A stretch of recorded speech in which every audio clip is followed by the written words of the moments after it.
మన టూరిజం శాఖ కేంద్ర టూరిజం శాఖ మార్చులు గజేంద్ర సింగ్ షెకావత్ గారు ఈ రోజున మన స్టేట్కి మద్దతు ఇవ్వటం ఈరోజు మొదటిసారి కాదు.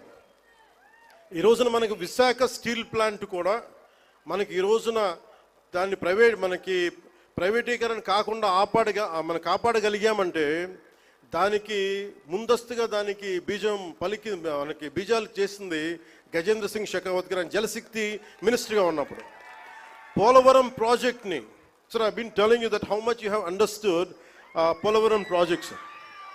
అంటే పోలవరం ప్రాజెక్ట్ ఆయన మనకున్న అంటే నిజంగా చెప్పాలంటే నాకు కూడా అంత డీటెయిల్డ్గా నేను అర్థం చేసుకోలేనేమో, కానీ ఆయన being a public servant, former public servant, ఆయన అర్థం చేసుకొని పోలవరం ప్రాజెక్ట్ని వెంటనే దాన్ని వర్క్ చేసి పెడితే, దానికి కావాల్సిన వర్క్ చేసి పెడితే ఈ రోజున ప్రైవేటీకరణ ఆకుండా ఉందంటే దానికి ఆయన వేసిన నాంది అంత బలమైంది.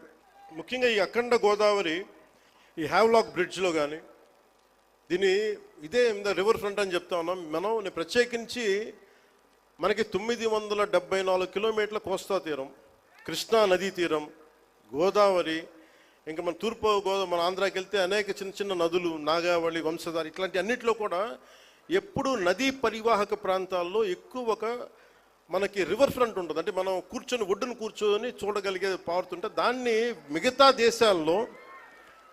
దేశాలు విపరీతమైన టూరిజం డెవలప్ చేస్తారు.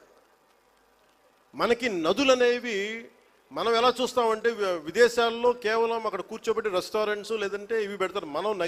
మన నది మన జీవనంలో భాగం మన నది.